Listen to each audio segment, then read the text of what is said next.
what's happening, everybody? Welcome, excuse me. Welcome to Around the Bases, Tuesday, January 10th, 2022. I'm Chris Gonzalez, joined by the stat guy, Dustin Reese. How's it going, Dustin? Chris, it's going well. It's going well. Baseball is right around the corner. College baseball starts in about 3 weeks, followed by spring training, followed by everything else. Yeah, I'm, I'm looking forward to the World Baseball Classic getting kicked off. Oh, I don't know why I can't figure out which button I'm trying to press here. Everything all messed up. Uh, what's going to happen with Carlos Correa? Is he going to end up with the Twins or not Twins, the Mets, or do you think He's going the to. Mets are He'll going go to? back to the Twins. I don't think him and the Mets can even resolve their differences at this point. You would have thought that if a deal could have been agreed upon, even after the Mets kind of restructured their original offer, that this deal would have already been agreed upon. So the fact that neither side is willing to budge at this point, the Mets countered with, I think it was like an 8-year 250 or 260 offer, which still a great offer, but obviously Correa wants more because he originally got more, but the Mets aren't willing to budge on that. And then you have the other side of the spectrum too, where Correa doesn't want to budge on that 12-year deal. I mean, he got what he got, and now he thinks that's what he's worth, but when your medical history is not being checked out by two teams, you don't really have a foot to stand on. So at this point, I think Correa is pretty much going to have to take what he gets, and I think he ends up going to Minnesota because I think that's really the only team that will come close to giving him what he wants.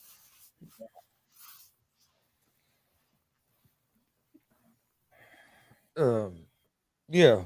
Um, And I wonder if some of it's not his agent. I wonder if some of it's not his agent saying, "Hey, stand your ground. At the very worst, we'll file a grievance," because he's already mentioned about filing a grievance. Whether or not he has merit to file a grievance where they could win it or not, that's a different story. But you think maybe that this could be some of his agent as well? I mean, it is Scott Boras, so anytime something like this happens, you immediately point the finger at Boras. So yes, I do think that is part of it. And I do think, regardless what happens, I think Scott Boras is going to try and file a grievance. But if the medical history does not check out, and this is for now two separate doctors, two separate physicians have given Correa physicals, and they've both been worried about him. Boris can file a grievance all he wants, but he's not going to win because the MLB is going to decide with the doctors. Yeah. Um, what about Trevor Bauer? You think he ends up somewhere this season? I think he ends up somewhere. I just don't know where because you're probably going to be able to get him at. You're going to be able to get him a lot cheaper than what his price used to be before all this happened. That is a very tricky question, and it's not about Bauer being a good pitcher because even though he hasn't pitched in almost 3 years, I think he still is going to have enough left in the tank to be a legitimate ace. The problem now becomes what franchise actually wants to take him on. And his release with the Dodgers, I think, surprised a lot of people. But when you look at it, the Dodgers ownership group wanted to keep him because they know how valuable he is. But the problem was none of the Dodger coaches or none of the Dodger players in that same clubhouse wanted Bauer back. And if your own team doesn't want you back, whether the ownership group wants you back or not, you kind of can't keep that person. And you can ask the Dodgers, you can ask the Guardians, you can ask the Reds what Trevor Bauer's biggest problem was. And he is a locker room cancer that only cares about himself and only himself. And that's how he's always been. That's how his personality has been. He's already admitted it to the public. That's the type of person he is. So, given what he went through, whether he was innocent or guilty, which I'm not going to even touch on that subject just because I have my thoughts on it or whatever. I don't see a team willing to take him on knowing his history in the locker room. That's just not good team morale. And you put this dark cloud over him with his past experiences in the locker room, it's just going to make that situation a very tricky situation. Yeah, with Bauer, it is tricky because with the Dodgers, I know there's been locker room stuff, and then but when even in Cleveland, but when he was with the Reds, it seemed like he got along good there. It seemed like most of the teammates liked him. He done a lot. Like he was actually helping the younger pitchers and stuff in Cincinnati. I know it was a shorter year because of COVID and everything, so it wasn't like he was there a whole season where he might have been able to. Things might have changed if it was a longer season. And of course, Reds didn't re-sign him. I think that was more about the money that he wanted than anything with the Reds. But yeah, uh, I think somebody will end up giving him a chance, but it's going to be on a. It's not going to be this big contract like he had. And like you said, I still think he has something left. I mean, last time we saw him pitch, he was pitching at a Cy Young level before all this stuff happened.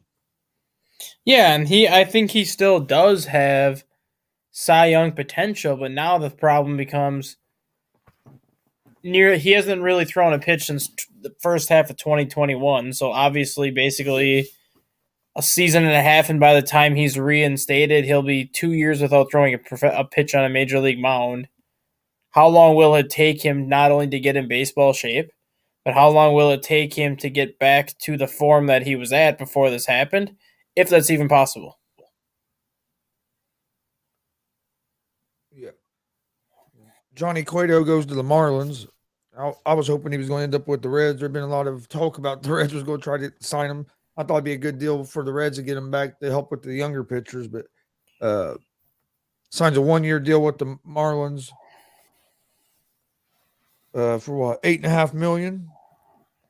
He's Cueto's 36. I knew he wasn't going to get a long term deal, but I mean, even at 36 years old, he's been. I mean, he didn't have his greatest year last year, but he's still been pretty effective.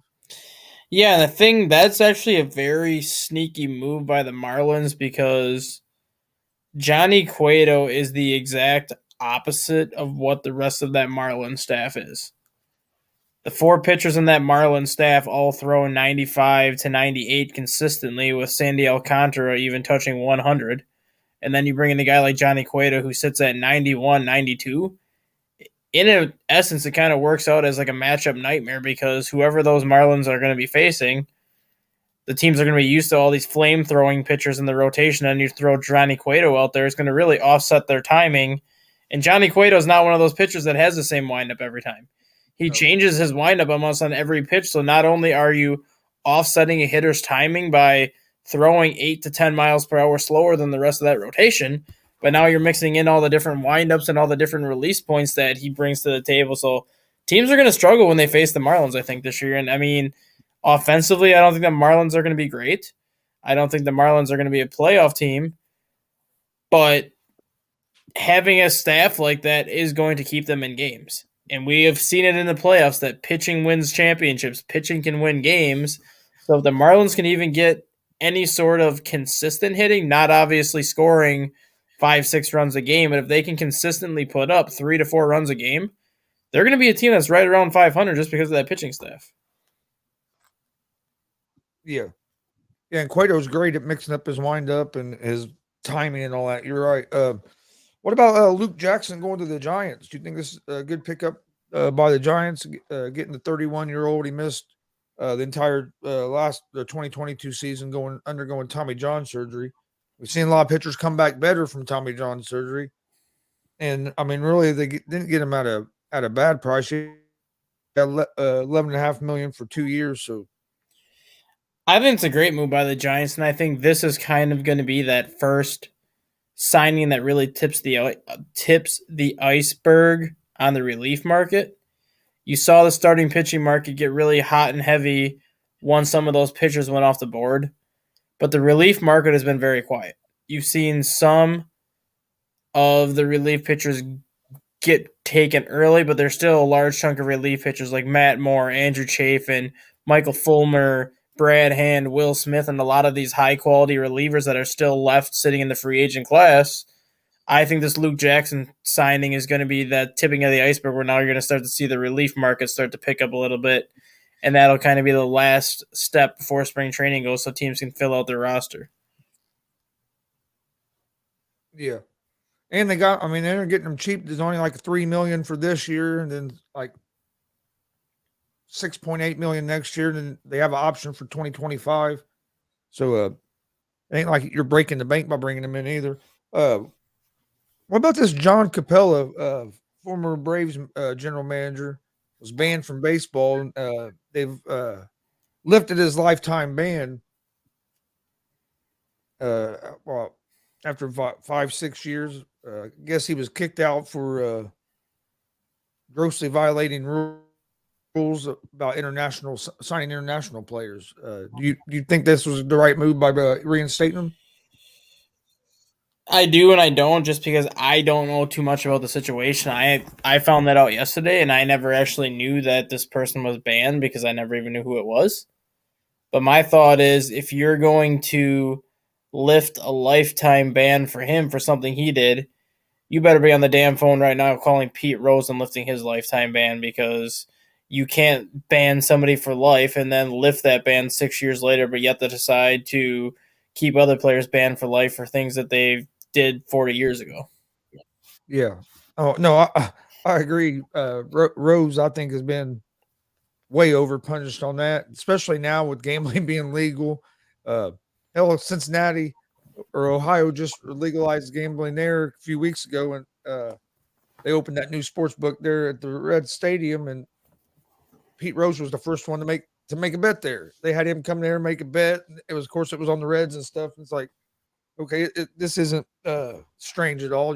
That's why he's banned for. But now we're using it for advertising. Uh, I've never agreed with baseball about Pete Rose being banned this long. Yeah. Yeah, But but see, he's also I been one of was I was more so okay with it when it happened, just because obviously betting on games was frowned upon back then. But now you look at all these other baseball clubs that are opening like Caesar sports books in their own stadiums or like around the stadium because betting is allowed now and betting is being promoted basically by everything, whether it's DraftKings, whether it's all these fantasy networks that are promoting betting. If you're promoting betting now and are allowing betting to happen, you can't keep somebody banned for life that did something that you're actually promoting now. You have to lift that ban because you're literally keeping a guy out that, yes, he did something that was technically frowned upon at the time, but it's not frowned upon anymore. So, what sort of example are you setting?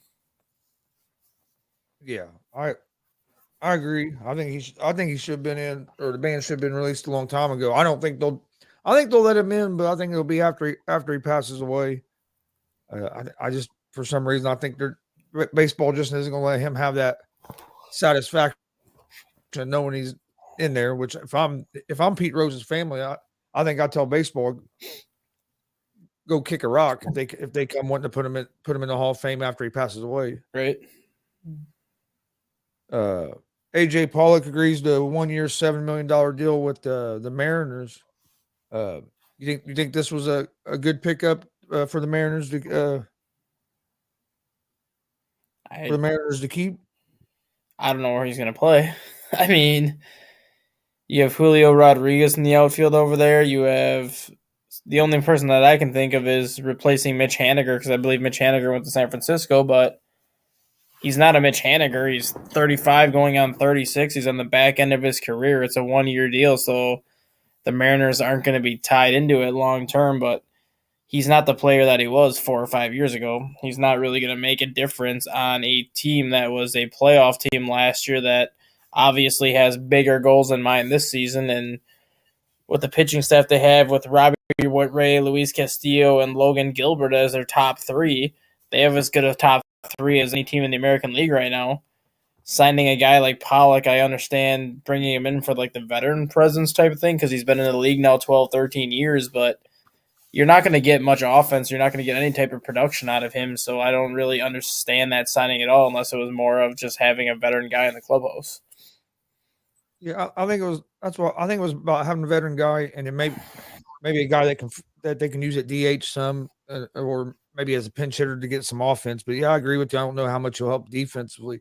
They did sign right-handed reliever Justin Topa yesterday as well to add to their bullpen.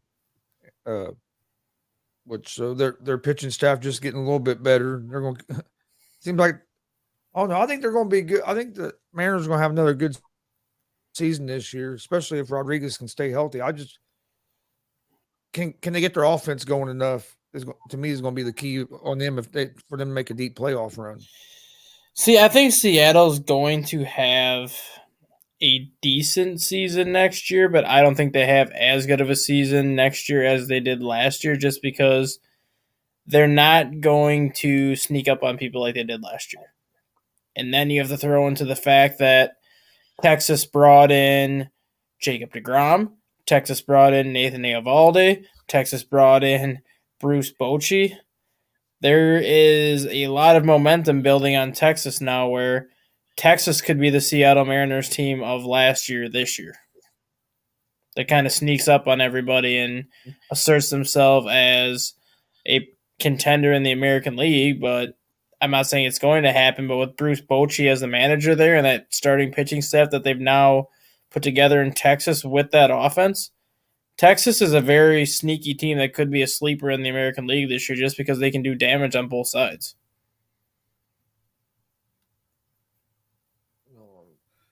How do you think the new rules that they've implemented to start this year? Do you think we're going to see a big change, or that they're going to be big, like affect the game a lot this year? I know you got the pitching clock or pitch clock. We've seen that used in minor league. It'd be first year in major league, but then with like the shift, the changes to the shift. Do you think that we're going to see have a big effect on the game? I think the shift is really going to have a big effect just because you have guys like Anthony Rizzo, guys like Eric Hosmer, guys like Christian Yelich who have seen their averages drop 25 to 30 points the last couple of years because of the shift.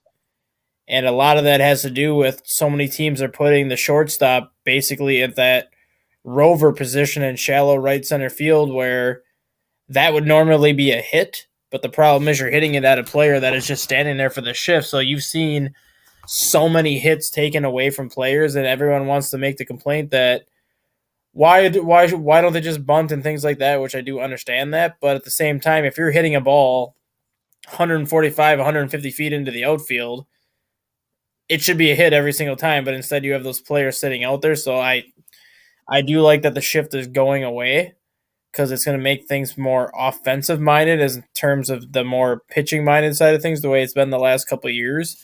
And I do think you're going to see an increase in hits. I do think you're going to see an increase in batting average, especially for left-handed hitters, because that's where the shift was primarily implemented, was against left-handed hitters.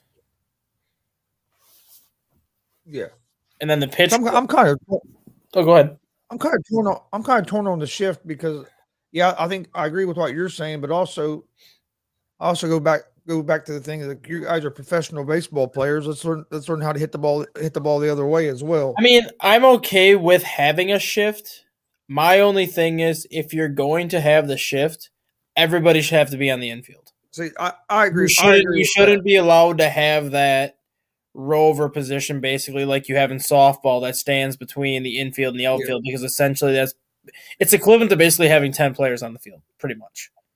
So if you want to have a shift, that's fine, but I think everybody should either be in the infield dirt, or if you are going to have somebody in the outfield grass, they can only be like 10 feet out into the outfield as opposed to like the 50, 60 feet that they were going out last year. No, I agree with that. I think the infield should have to stay in the dirt. If you want to play a rover, put your center fielder up there and take that chance. Yeah. You want to play a guy shallow in the outfield, you just want your outfielder. Yeah, in terms of the pitching clock, that is going to be, I think, more of a struggle and more interesting than anything. Guys like Wade Miley is definitely not going to be affected by the pitch clock because the guy goes up there and throws like 2 seconds after he gets the ball back. You can have like an 8-second pitch clock on him and he'd be all right. But guys like Johnny Cueto that take 35 to 40 seconds to actually pitch, and guys like Yu Darvish that take 35 to 40 seconds to actually pitch, those are the ones that I think are going to be affected the most by the pitch clock because they're not used to having to be sped up and pitch. They're used to going through their own routine and kind of being deliberately slow for a reason because that's just their routine. If you speed guys like that up, it's going to take them out of rhythm, and I'm not going to be surprised at all to see a lot of pitchers who typically do very well during the regular season struggle at least for the first half getting used to that pitch clock. And honestly, how much does the pitch clock really speed, or how much time does that pitch clock really take off the game, like a whole game? Is it going to be worth it in the Major League Baseball? Is it going to speed it up enough to affect the game? See, that's the thing too.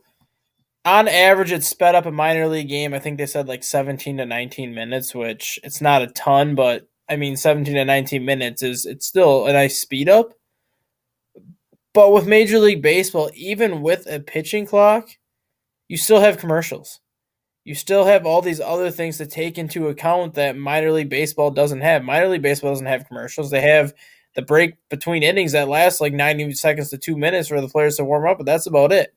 So even if you want to speed the game up by putting this pitch clock in, commercials are still going to affect the time of that game. I mean, games will probably still be shorter, but if a game is shorter by 5 to 8 minutes, what's the reason to put in a pitch clock? Because you're really not doing much at that point.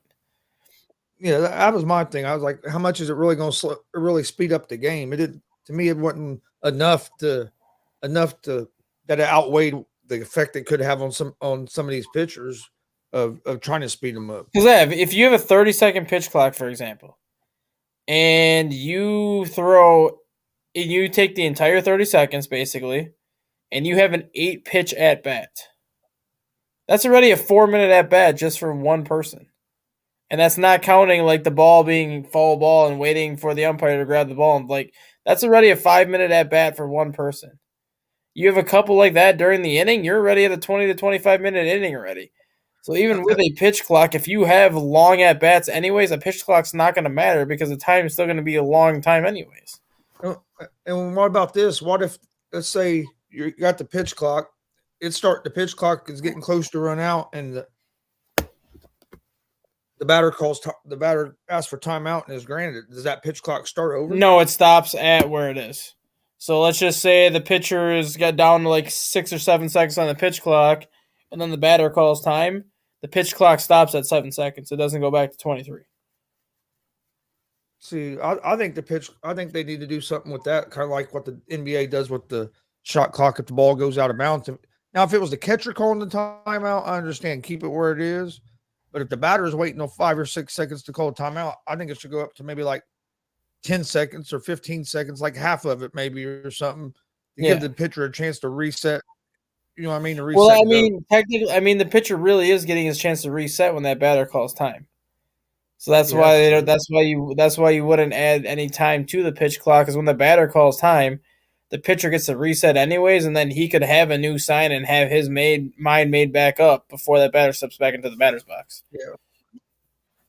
The rule I didn't really understand a whole lot is making the bases bigger. Other than for safety, it could help a little bit, but a lot of people say, "Oh, it's going to help stolen bases." It's like it's not like they're making the base 2 foot bigger. It's gonna help at It's gonna help at first base to eliminate the collisions. It's gonna help at first base to avoid the controversy calls if they were inside the baseline or not. If you step on the left side of the base, you're out of the baseline. If you're on the right side of the base, you're in the baseline. It's pretty self-explanatory.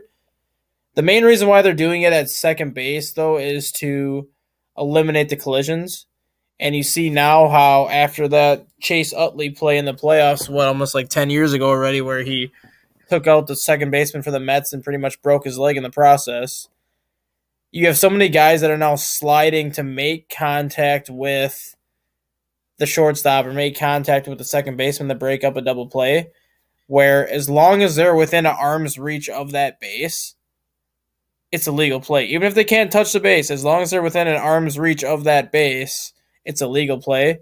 I think that's another reason why they want to get bigger bases too, because now there's no excuse. If you have a bigger base and you still are not touching that base when you're sliding in a second base, then you're way too far out of the baseline.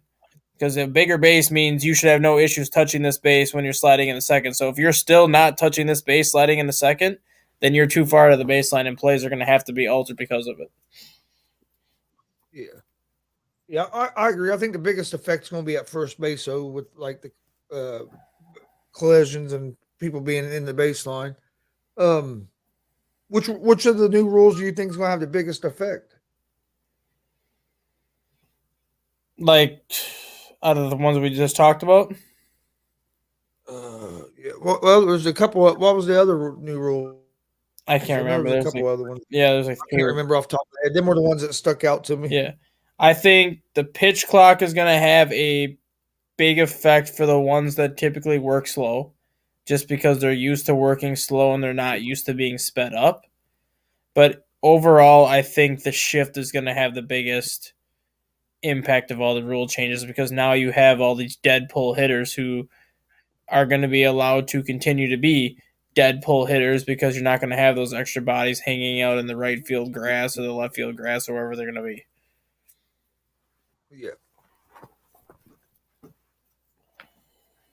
Okay. Let me see what we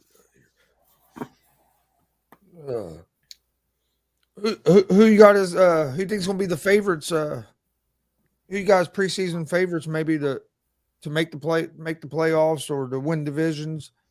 I know Astros you still have to have high up Mm-hmm. there because they still. I mean, their pitching staff and everything they have. Yeah, I think Um, in the American League right now, I think it's the Astros and Yankees and everybody else. I mean, the Yankees and the Astros have arguably the two best pitching staffs in the American League. They have arguably the two best offenses in the American League.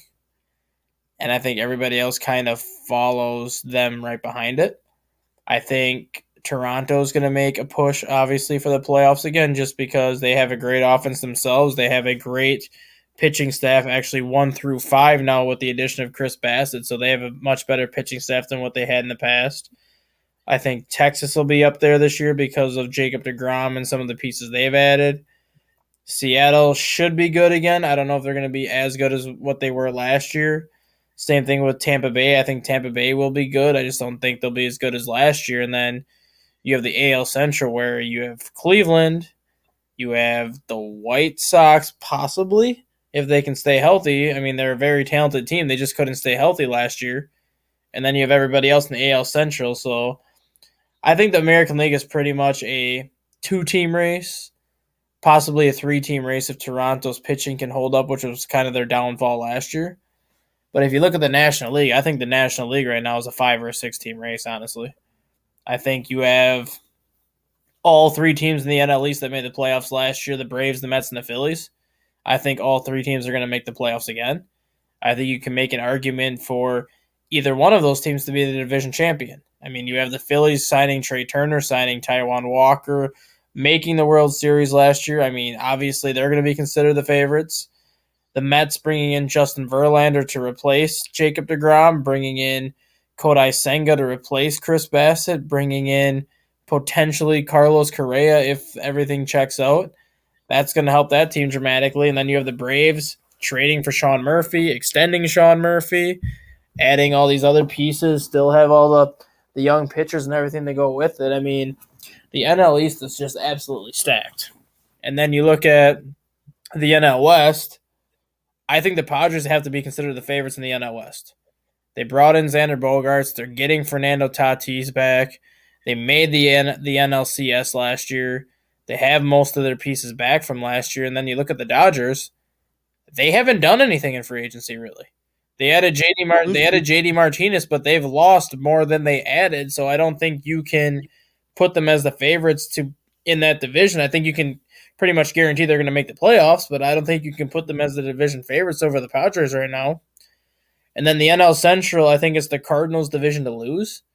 Granted, they really haven't done much in free agency this year, but they haven't needed to just because a lot of the pieces they count on are still considered prospects or are still on their entry-level contracts where you really don't have to spend a lot on those contracts.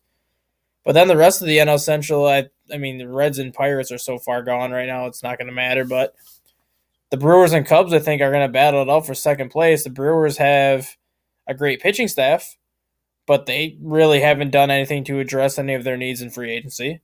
And then the Cubs actually were the only team in that division that tried to improve their roster top to bottom, and I think they're going to be a much improved team. But when you have the Mets, the Phillies, the Braves, the Padres, and the Dodgers, I think all five of those teams have 100 win potential. If you have five teams in the National League that have the potential to win 100 games, it's going to make things very exciting. Like I said, I think the American League, it's really a two-team race for the World Series. Like in the National League, I think it's a five-team race right now with those five teams all with the possibility of winning 100 games. Yeah. Why do you think the Chargers? Damn it, I'm thinking of football. Dodgers. Why do you think the Dodgers haven't? Why they didn't make more moves this off season? Do you think they're trying to get under maybe the luxury tax, not wanting to spend as much I money? mean, I Or don't think they give two shits about the luxury tax, honestly, because they've that's never cared before. that's what I thought. I was just I wondering why they think make moves. I think there's two parts to it. I think they're putting all their chips on the table to try and get Shohei next year. So I don't think they want to tie up too many high contracts this year. I don't think they want to tie up too many positions that could potentially ruin their chances to get Shohei. So I think they're putting all their ducks in a row to go after Shohei Ohtani next year. And if they don't get him, then you'll see them start spending again and doing whatever that has to do to win.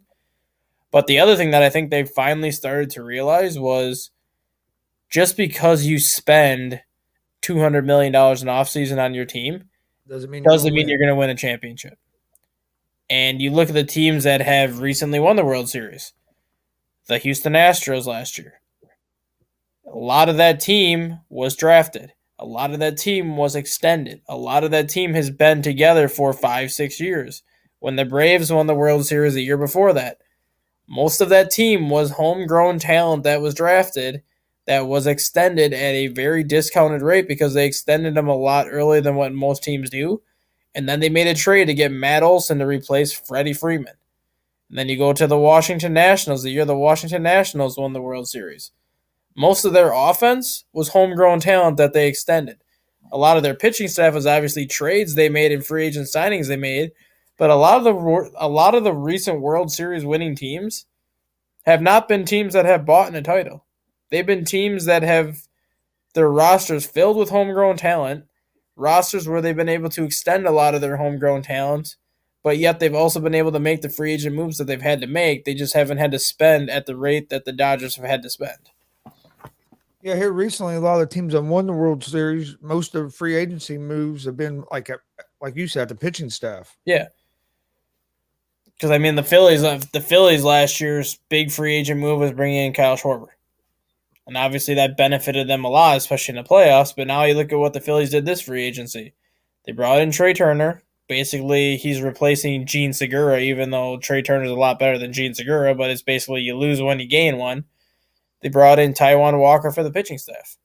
They've added bullpen help in Philadelphia. I mean, all these teams that were contending last year more so added one big piece on offense, but then shifted their focus to the starting pitching, and that's going to be huge for a lot of these teams this year because the Dodgers are not only losing pieces from their bullpen, but they're losing starters, they're losing offensive players, they're losing clubhouse leaders, and they're losing a lot of these pieces that were with them when they won their World Series in 2020. Team I think could make some more noise this year. They made some last year, but the Cleveland Guardians they had the youngest team in baseball last year. With them getting a little bit older, and I like the way most of their players are homegrown talent. I think they can Yeah, have another good year. yeah. The thing with the Guardians is they have so much pitching that they're always going to be in games because of their pitching, They'll and get they that have offense going. Terry Francona, one of the better managers in baseball. So they have those two things going for them. But they also play in arguably the worst division in baseball, also. So even if their offense doesn't get going to the level they wanted to get to, it's probably still not going to matter because they can still win 90 games in that division because the rest of that division outside of the White Sox is not very good. Yeah. I'm just saying if they want to be able to advance further in the playoffs, they got to get their offense going a little bit better. That's what I heard them against. Honestly, that's what I heard them against was it that? Yeah, no, it was the Yankees, wasn't it? Yeah. That's why I heard them against the Yankees. I mean, they played close games, but they just couldn't get enough offense, score enough runs. because And I like you think, said, they got good pitching staff.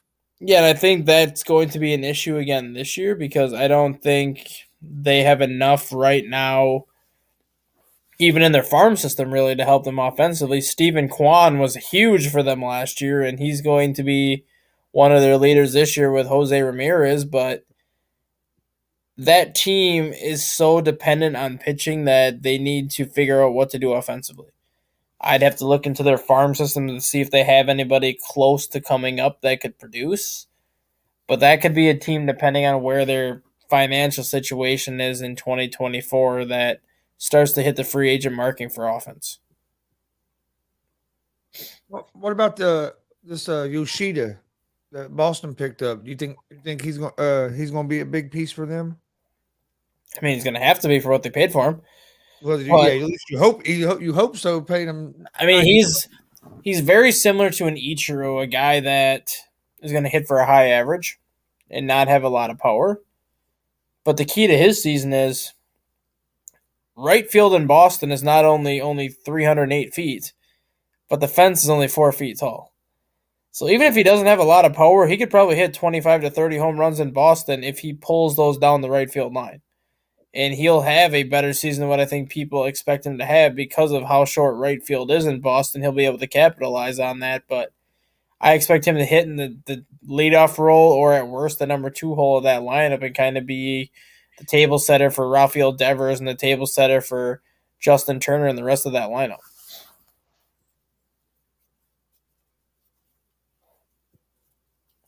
Oh my bad. I'm watching him talk about Billy Wagner, and whether he should be a Hall of Famer. They're showing his postseason career ERA of 10 something. And I'm thinking, well, if you go by the postseason, no, he's not. He's not going to be a Hall of Famer. Definitely not. No.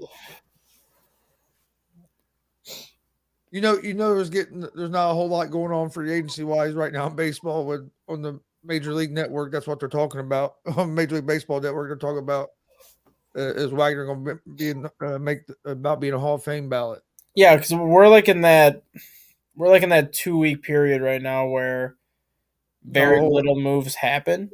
But once you get to the end of January, then you're going to have that 2 week period where a lot of moves are happening. It's just obviously not going to be the big moves that you had like during the winter meetings, but it's going to be, like I said, a lot of the relief signings are going to happen towards the end of January. A lot of the bench and reserve type of players are going to be picked up the last week in January heading into February because they want their roster set for when spring training starts. Tonight they're going to do top 10 relief pitchers right now. Edwin Diaz number 1. Oh yeah, I'll tell you why. His brother, I think his brother's going to end up being real good. I don't know if Cincinnati will hold on to him or not, but I think he's going to has the potential to be a real good closer as Oh, well. I think he does too. But uh, with the Reds, it seems like every time we get a good closer, we decide to kick him out the door. So we'll see. I mean, Iglesias was doing pretty good for us. We shipped him off, which we got Diaz, but I think Diaz is going to be good. But I would like to keep maybe Iglesias another year, let Diaz grow a little bit more. But I'll tell you why, he's shown flashes where that he could be dominant like his brother. You got to roll this Chapman too. Yeah, yeah, we had him before, basically when he was in his prime. Mm-hmm. Then he left, and where do you think he plays again? I know the only guy will be at the Yankees with everything that went on there last year. I don't think he plays with the Yankees again, but I think he does sign with somebody. He I just think might somebody, not get a contract until the middle of summer when somebody actually needs like relief help when some of the relief pitchers are starting to go down instead of calling somebody up from the minors and having to play that call somebody up, send somebody down game. I think they would just sign Chapman as a free agent, even if it is like a 4 month contract. and I think he still has something left. I just don't. I think it could be more in spurts than Yeah. being like more like consistent and dominant like he used to be. Yeah. But I still think he could be effective as a reliever Oh yeah. for a team. Yeah. And I don't know what all happened with him in the Yankees, but I was surprised that the Yankees didn't have him active for the postseason because I mean that's another arm you could have. Right. No, he's throwing the fastest pitch I've seen live. I got to see him go live a few times and hit 103, 104 against the Cardinals. That's usually all. That's always usually the game we go to because my son was a Cardinals fan. So me and dad Reds fans. We'd always go to the Reds and Cardinals game. We got to see Chapman a couple times. Nice. Uh, Anything else that you wanted to talk about? No, I do want to give well, not really my condolences, but I do want to send prayers to Liam Hendricks Yeah, and his family because Liam Hendricks has come out and said that he has that Hodgkin's lymphoma, I believe it is. I think that's what it was, and now he's undergoing treatment for it. So I don't know what his status is for the year if he's going to be ready to go. I don't know if treatment's supposed to be done by the. I don't think treatment's going to be done by the time spring training starts. So I don't know if his regular season is in jeopardy. Obviously, his health is the most important thing, but just want to pray for him and make sure that he, bounces back because when he was healthy, he's one of the best closers in baseball. yeah. It says he's going to begin treatment on Monday. So yeah, I think he'll miss spring training, but I just don't know what the plan would be for the regular season then because if he misses spring training, he's going to have to go to the minors or something to get some work or they just leave him at their spring training site for an extra 2 weeks or whatever just to build up some innings. Yeah, it says that the White Sox general manager said that the White Sox don't expect to have an update on Hendricks' playing status prior to opening day at the very earliest. Okay. So there you go. Hendricks says he's confident he'll make a full recovery and be back on the mound as soon as possible. But yeah, I would say if they don't think they're going to know anything until opening day, he's going to definitely miss some time because even after then, you got to give him time to get ramped up before you just throw him out there. Yeah. He's a starting pitcher, right? He's a closer. Closer, yeah, He was closer. a starter with Minnesota Twins, and then when he got, I don't know if he got traded to Oakland or if he signed a free agent deal with Oakland, but then Oakland moved him to the closer role, which is where he's been the last 4 or 5 years. So is this his first year in with the White This will be his Sox? third, actually. Third year with the White Sox. 2020 was his first year with or 2020 or 2021. It could be his fourth year with the White Sox, actually. Yeah, thoughts and prayers with him and his family. And then, like we said, we have got great news about DeMar Hamlin. Uh, Still prayers for Peyton Hillis. You ain't heard a whole lot of people really talk about that. But I actually need to look that up and find out more information, see how he's doing. But last I'd seen he was in critical condition after uh, saving his kids out in the ocean. Yeah, that hasn't got as much talked about as much as I thought it would. Which I know, yeah, Demar Hamlin stuff, but I still think we need Hillis should have got a little bit more talked about uh, with what he had going on. Yeah, But it's great to see Hamlin's back in Buffalo. right. These guys are crazy. What the hell are you trying to draw? But no, yeah, I think that's about it for today. Maybe tomorrow, we come up. I don't know, talk about come up with some topics. Maybe talk about some, I don't know, top relievers or top.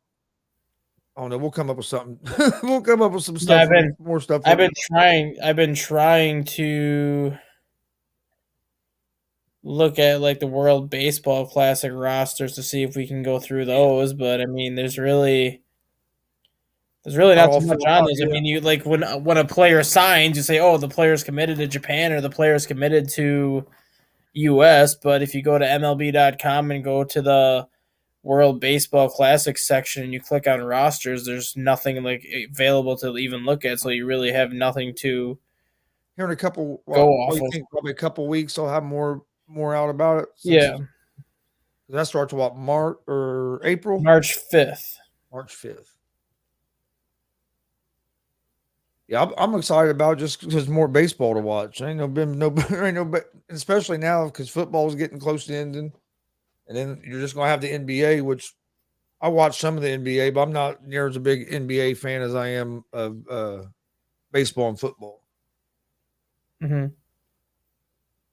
Now, NBA playoffs, I pay a whole lot of attention to, but regular season, there's so many games in the NBA regular season now that a lot of teams don't.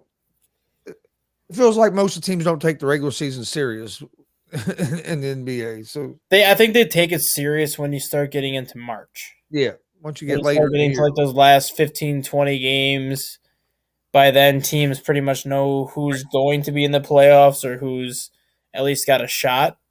But I think yeah, you see this time that. of year, I think you see that with all sports too, like baseball too. Teams seem to take that first month serious just because you cannot win a division in baseball the first month of the season, but you can lose one with a bad start. and you want to get some momentum going, Yeah. get off to a good start. Like if you have a bad start like the Reds did last year, Yeah, you can pretty much lose that division in the first month of the year. because the Reds really played 500 ball about the rest Yeah. of the season until right at the end when they Yeah. started bringing up some of the younger guys, but that first month killed them. Yeah, but if you look at the Mets got off to such a hot start, still made the playoffs, but they didn't win their division because they faded. They faded towards the end of the year. But like teams want to come out that first month of the season, kind of set the tone and play well, because then they can. I'm not going to say coast, obviously, but then they can kind of take it easy the next 3-ish months, and then when you start getting to August, then it starts to turn it on again, especially the teams that are like playoff contenders. Yeah, no, I agree. My Pacers are looking good right now, but we'll see if they can keep it up as the season goes on. That's because you got Tyrese Halliburton on your team. He's been playing real well. That was a good move. Now hopefully they don't trade away Turner. I'd like to see him keep Turner. Turner's playing well with this young lineup around him and and a lot of shooters around him. I like the way they're playing, but and Buddy Hill's played good for us as well. But Halliburton has been the big key. His progression has just been awesome to watch. He don't turn the ball over very often. Yeah.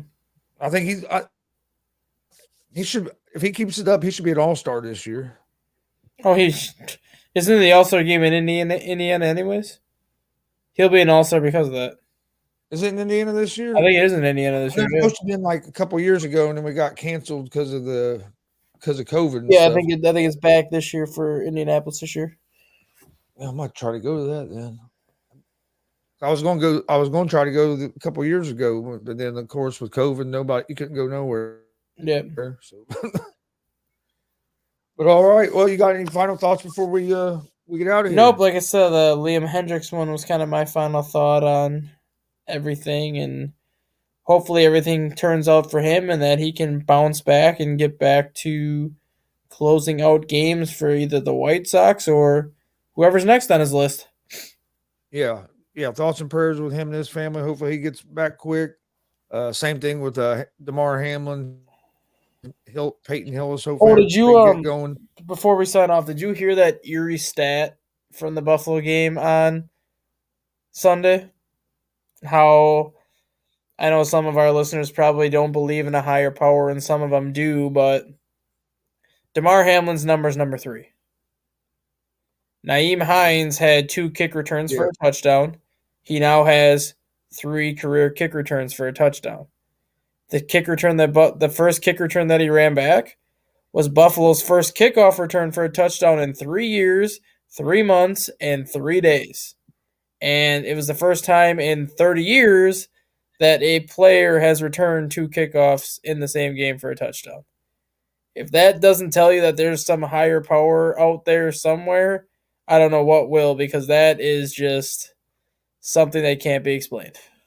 yeah. I did hear that. I forget who I heard talking about. It might have been. I can't remember. I remember hearing that about Hines because I've always been a Naeem Hines fan. I never thought Indianapolis really used them right. I don't know why we didn't use them to return more kickoffs and stuff. We didn't use them very often for that. But yeah, that was he as a career game for him, and he picked a great time to do it. Frankie said he thought the Yankees would trade for Brian Reynolds, but I guess that's not happening. Tell him that the Yankees should get on Carlos Correa. I think somebody will end up getting him. He's going to try to hold out, get as much money as he can. I don't see nobody giving him no 12 year deal. Well, he's an idiot, and I said it last year when he entered free agency last year. He was the prized free agent of last year's class. Yeah. He didn't have three other shortstops to compete with. He didn't have Aaron Judge to compete with. He didn't have all these other free agents to compete with like he did this year. And yet he chose to sign a 3-year deal last year. That's his own fault. He could have had a $10, $12 million deal last year because he was the prized free agent last year, and he chose not to take it. Thought he could play a season and get more this year, and it's not working out for him. Nope. And he's probably going in back up with the Twins. Basically, my final thoughts are: join us today, 1 o'clock for the ASAP Afternoon Blitz. Also, around 3:30, we'll have Easy Money, a sports betting show. Today's Tuesday, and then tonight, 7 p.m. Eastern, unscripted with Jay McLovin, Frankie Cruz, Logan. So join us for those. Please hit that subscribe button on YouTube at Gonzo Sports Room and at the All Sports All Plays Network. Like and follow on Facebook, Twitch, all social media, where we post everything about our shows. And myself and the Stat Guy will be back tomorrow, 9 a.m. Eastern, for another episode of Around the Bases. We appreciate everybody joining. Hope everybody has a great day, and we'll see you tomorrow.